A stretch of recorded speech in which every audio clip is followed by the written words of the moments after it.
Tinny from minibulldesign, and today I'm out in the out in the factory. Built all day long. Built SS remotes and nipple caps and gravity caps and original atomics. Now today I want to address. I get a lot of emails, especially lately, people asking about a cooking kit for the Appalachian Trail, or they're just getting started and they want a simple cooking kit just for everyday use. So, let me give you my 2 cents, or whatever you want to call it, of what I've seen in the many days I've spent goofing around on the Appalachian Trail. Okay, if you're going to do the Appalachian Trail, your whole life's going to be about miles. You're going to try to get in 20 miles every day. All the miles you can. So when you finally get to the shelter, it's not going to be about poaching oysters and stuffing snails and stuff. It's going to be about getting some very basic food into your stomach and getting into your sleeping bag. And that's all it's about. That's what everybody, the thru hikers, every time I've been there, that's what it's about. Getting your meal and getting into your sleeping bag and getting some sleep. Lots of times they don't even get into a shelter till 9 or 10 o'clock. They're hiking after dark with a flashlight to get their miles in. Okay, in that environment where you're dog-tired, quite often it's dark, you want the simplest, most foolproof possible way to cook your supper that you possibly can. Some people don't even cook. They'll just eat trail mix and beef jerky and stuff like that. But for those of you that do want to cook a meal in the evening, and that's not a lot of people.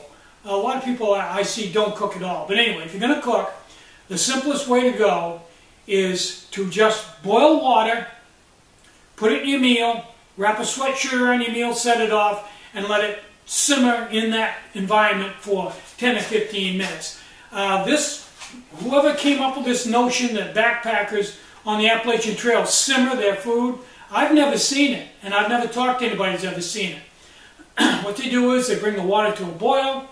That makes it safe no matter where it came from. They dump it in their meal, stir it up, put the lid on, put it in a pot cozy, or wrap a shirt or a pair of pants around it and just let it sit there and cook in its own heat, which is equal to simmering. Then they eat it and go to bed. Snack on a little bit of stuff, might talk a little bit. You don't get much talk out of them. And then they go to bed. Okay, for that, all you need is a very, very simple stove for boiling water. The simplest is the BIOS. You put a little alcohol on the wick, put alcohol inside, light it, put your pot directly on, no pot stand, boom, you're in. If you want to get a little bit lighter, if you're a gram weenie, you can go with a mini atomic. Requires a pot stand, which fits right in the cup with it, and you have to fumble around with the thumb screw in and out. After dark, when you're tired, probably not the best one, but it is a real popular stove. My first choice would be the BIOS. Second one would be the mini atomic. It'll boil your water, bring it to a hard rolling boil and sterilize it. Blow it out, put your water in your meal, put something for an article of clothing around it, let it set for 10 minutes, eat, go to bed. That's what it's about. I've had people say that they were going to do the Appalachian Trail and they'd be cooking for 2 or more people, and they'd be poaching fish, and they'd be fishing on the way while they're doing the Appalachian Trail and cooking their own fish, maybe fry, maybe poach. They had a coffee percolator and they wanted low heat for that to perk their coffee. And they also wanted a remote and a low heat stove to bake. They planned on doing a lot of baking. Now none of that's going to happen. Once you get out on the trail, it'll take all of that right out of you. Trust me. The people that talk like that have never hiked an entire day on the Appalachian Trail. If they did, they'd know better. It's brutal. Now, for you guys that are just starting out, I just buy a 12 centimeter cook kit. Comes with everything you need to boil water. Everything. BIOS stove, 12 centimeter pot, lid, windscreen, handle wrap for the pot, you're in. 30 bucks, it's cheap, it's bulletproof, it works great. And once you get that under your belt, maybe you'll want to go with a different stove, but usually the one you learn on is the one you always have a soft spot for. So, after building all day, I went out and worked on the Velomobile 2. So let's go out and just take a glance at that.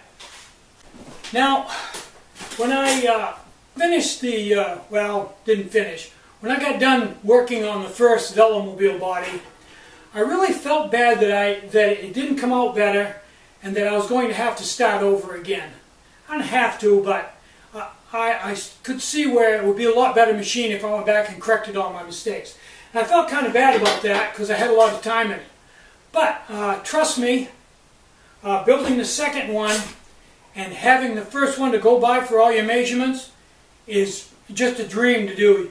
You can look at anything and say, okay, on this one I need to be 2 inches wider, and just do it. Get all the up and down measurements and the width measurements and everything. It's the second one, I've done all this in just like an hour.